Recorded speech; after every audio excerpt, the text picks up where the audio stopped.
It was a lavish evening in the kingdom of Lusmoria, where the royal court was alive with music, laughter, and the finest of all things wealth could buy. The Duchess Margareta, a figure of power and grace, entered the ballroom, disguised as a mere servant. She had come to meet her son's fiancée, Lady Cassandra, who was seated proudly on a golden chair, the room's attention on her. When Lady Cassandra caught sight of the Duchess, her expression turned cold because she was not expecting to see a maid in dirty outfits, and she was provoked. Lady Cassandra stood from her golden chair, walked close to the Duchess disguised as a maid in dirty outfits, and with a wave of her hand, she slapped the Duchess across the face, mocking her. The sound echoed through the ballroom, leaving the room stunned. Then, as the chaos subsided, Duke Alistair, the Duchess's son, entered the room. His eyes locked onto his mother, who was now humiliated without his knowledge. He dropped to one knee before her, kissed her hand, and bowed. The ballroom was left in cold silence. The bride-to-be and the other nobles were dumbfounded. The woman they had humiliated was no ordinary servant. She was a duchess, deserving every ounce of respect. After Cassandra discovered she had slapped the Duchess, her future mother-in-law, she froze, her mouth hanging open in shock. "What will I do to conceal this?" she asked herself, panic rising within her. She sneaked over to the Duchess, still dressed in her ill-fitting maid's outfit. With sarcasm dripping from her voice, she said, "Please, don't tell the Duke. I had no idea you were my future mother-in-law." The Duchess smiled knowingly, her eyes filled with quiet amusement. She could see the woman's true nature now, the cruelty, the arrogance, and the desire to hide her wrongdoings. Deep down, the Duchess knew that someone like her had no place near her son as a wife.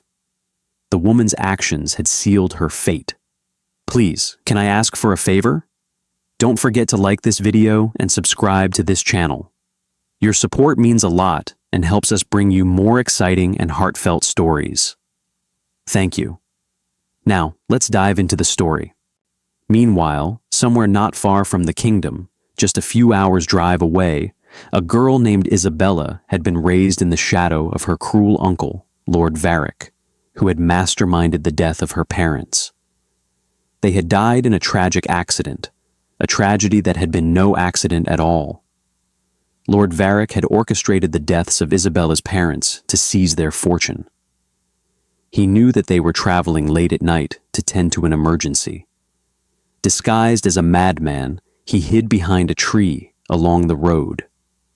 When the car approached, he dashed into the road, and the driver, unable to stop in time, swerved off the road, causing the car to flip and catch fire. Isabella's inheritance had been stolen, and she was left in the hands of the very man who killed her parents. Despite her noble heritage, Isabella had been forced to live as a servant under her uncle's oppressive rule. Yet, she was the most beautiful woman in the kingdom, hidden away from the world. On that night, as the Duchess stewed over how to repay Cassandra for her cruelty, particularly the slap she had endured, she resolved to search for the most noble and humble girl in the kingdom to marry her son. The Duchess hired a private investigator to comb the kingdom and find a maid worthy of becoming her son's bride. The investigator uncovered a shocking truth. A particular maid, hidden from the public eye, lived in isolation. Using their skills, the investigator discovered Isabella, who hailed from the kingdom of Drisca, a royal family long believed to be lost. The investigation also revealed damning evidence. Lord Varick, Isabella's uncle, had orchestrated the deaths of her parents and stolen their fortune. Records showed forged signatures, altered property deeds, and the cruelty Isabella endured, forced to stay indoors, doing all the housework while her cousins lived as spoiled brats. A few days later, Duchess Margareta, moved by the revealed Isabella's plight by the investigator, decided to intervene. Disguised as a lowly servant, she ventured to the outskirts of Lusmoria. Standing near a tree with a heavy sack, she pretended to need assistance, as she was told Isabella usually visited the local market on this particular day every week to shop for groceries. Isabella, always kind and compassionate, noticed the servant and approached her. Without hesitation, she offered to carry some of the load. After a brief conversation, the Duchess revealed her true identity, but asked Isabella to keep it a secret. Astonished, Isabella learned that she had been helping the Duchess all along. Margaretha confirmed Isabella's true potential. Isabella's royal lineage remained a secret, carefully hidden from all but a few. But as the grand royal ball approached, Duchess Margaretha knew the Duke had grown weary of his engagement to Lady Cassandra. The time had come for Isabella's true identity to be revealed. The Duchess secretly arranged for Isabella to attend the ball by tipping off the guard at Isabella's estate, ensuring it remained a secret. The Duchess ensured Isabella was dressed in exquisite, luxurious royal attire. Isabella appeared, stealing the night with her beauty, adorned in carefully designed attire that made her look like a princess. Upon arrival, Isabella was moved by the music in the background and stepped onto the dance floor, eager to dance her sorrows away and honor the memory of her late parents, who had taught her how to dance beautifully. Her movements were a perfect, flawless rendition of a ballerina's steps, a dance the Duke had adored as a child. As she spun gracefully, his eyes locked onto her, and memories of his youth flooded his mind. The Duke, filled with excitement and nostalgia, stepped forward. "Please," he whispered, "how did you learn to dance like this? I have never seen anyone dance this way. I am truly elated and happy to have witnessed this day." "Please, what is your name?" Isabella replied, telling him her name. The Duke asked, "May I join you to remember my youthful days?" He reached out for Isabella's hand. Shy and innocent, she hesitated, her face flushed. She was a virgin, untouched and pure, but something about the Duke made her feel safe. She smiled softly and nodded. As they danced, the room was transfixed. Their movements were a perfect blend of grace and passion. The Duke's heart raced with excitement. He had never seen anything like it before.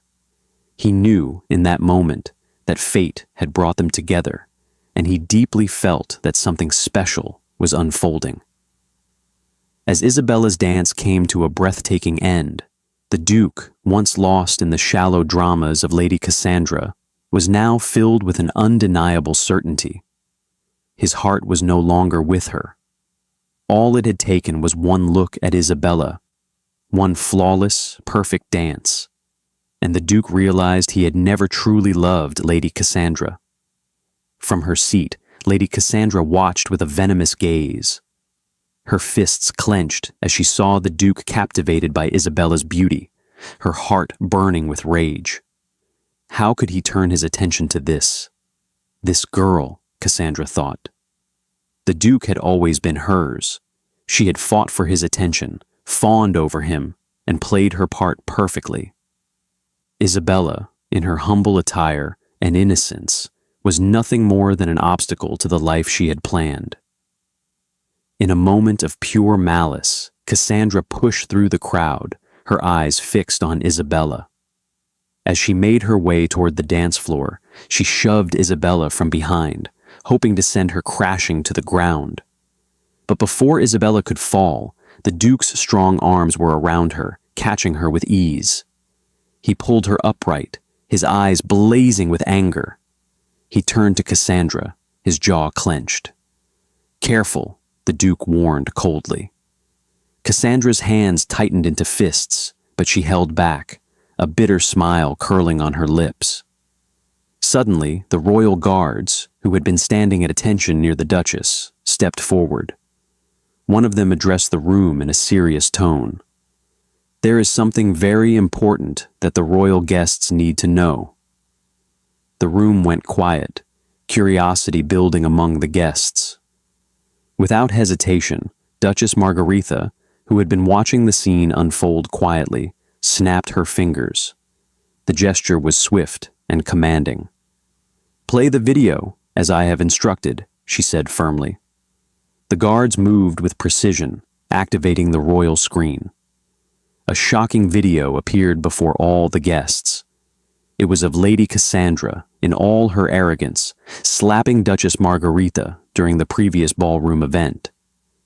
The video captured the act in crystal clear detail, revealing Cassandra's cruelty and lack of decorum.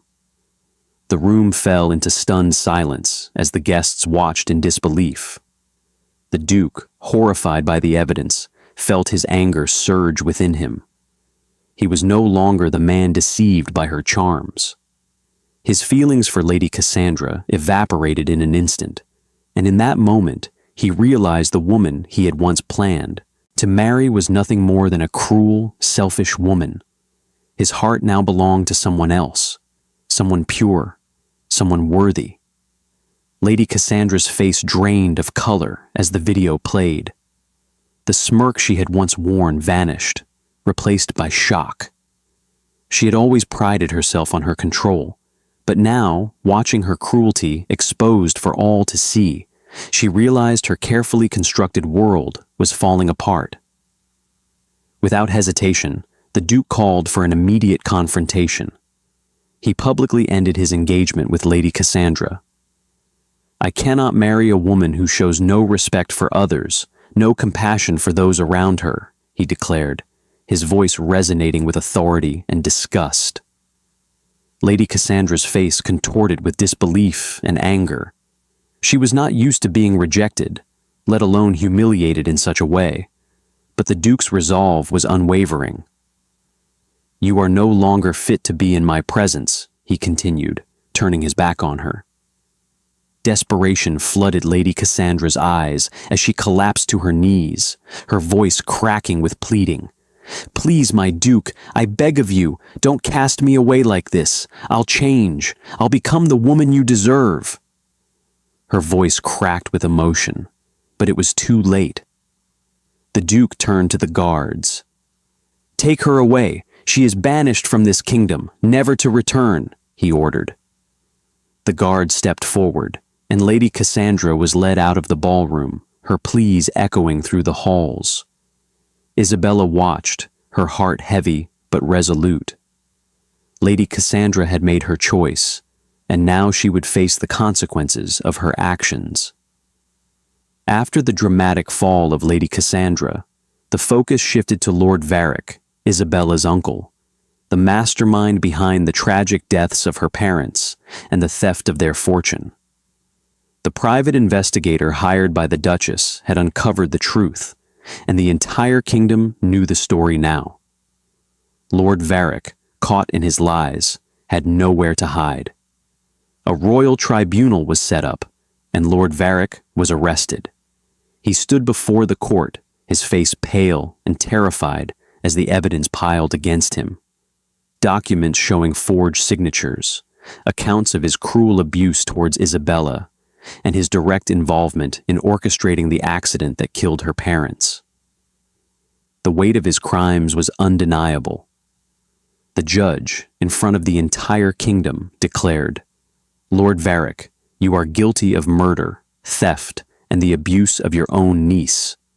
You have betrayed the very blood that runs through your veins. The punishment for your actions is life imprisonment.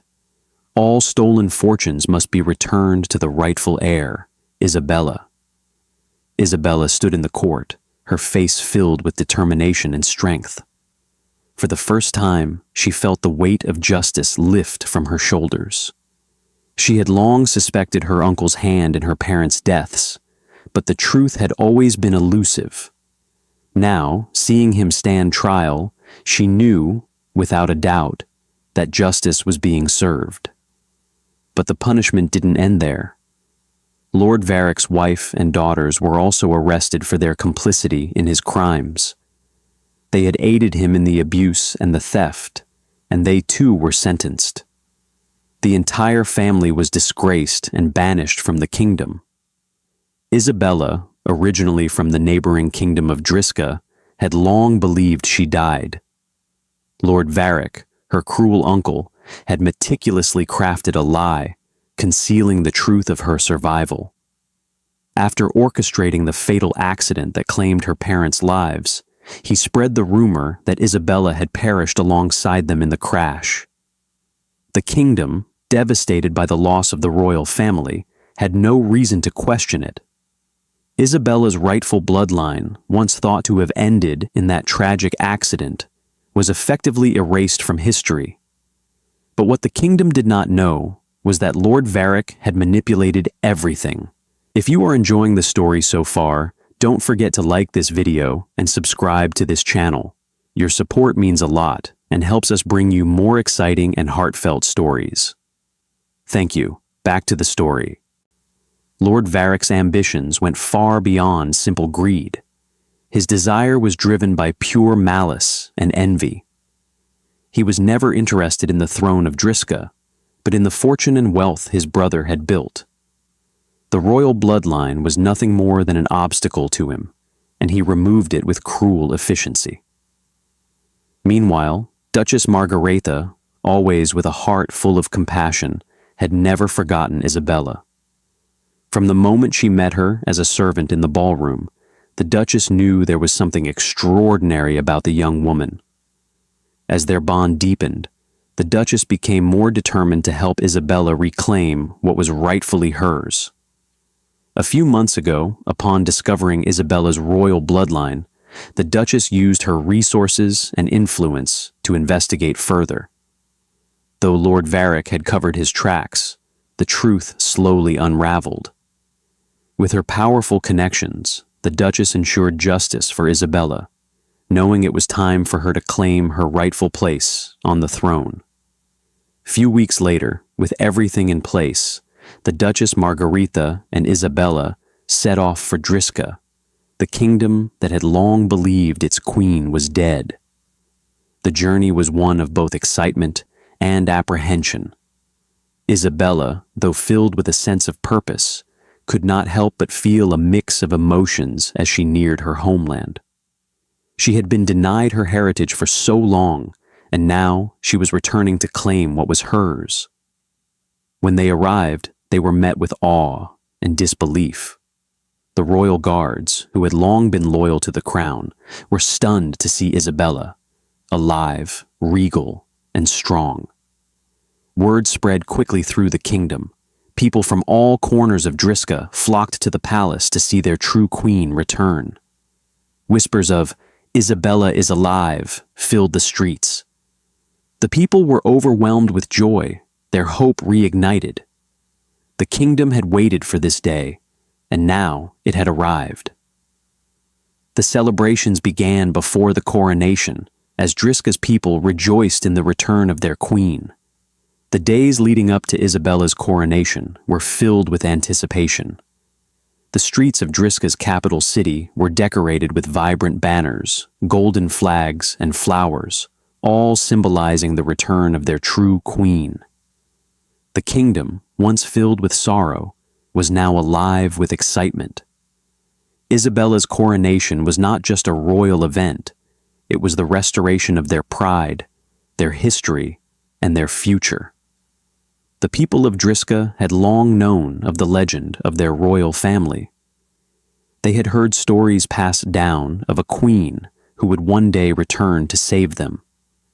Now they saw her with their own eyes, the woman who would bring prosperity and justice back to their kingdom. The royal palace buzzed with preparations. The Duchess Margaretha and Duke Alistair stood beside Isabella, proud of the woman she had become. They knew that this moment would define the future of Driska. As the crowning ceremony approached, the excitement reached its peak. People gathered in the royal square, anxiously awaiting the moment when Isabella would take her rightful place on the throne. The Duchess, with her maternal affection for Isabella, had been with her every step of the way. She had not only been a guide and protector, but also a motherly figure, ensuring that Isabella's journey was not a lonely one. The day of the coronation arrived, and the kingdom was on its feet. The ceremony was nothing short of magnificent. The Duchess Margaretha, standing beside Isabella, could hardly contain her pride as the crown was placed upon Isabella's head. The kingdom erupted into cheers. The people of Drisca, their faith in their monarchy restored, hailed their queen. Isabella, now Queen of Drisca, stood tall, her heart full of gratitude and love for those who had helped her reclaim her throne. She looked around at the faces of the people, her people, who had waited for this moment. The Duke Alistair, who had stood by her side through every challenge, smiled with admiration. He knew that the true power of the kingdom lay not in gold or wealth, but in the love and trust of its people. Isabella had earned both. As the celebrations continued, the Duke approached Isabella, his heart full of love and admiration. In the soft music of the background, everything else faded into insignificance. Only the deep bond between them remained. Duke Alistair knelt before Isabella, his eyes never leaving hers. "Isabella," he began, his voice filled with emotion, "you are not only the Queen of Drisca, but the Queen of my heart.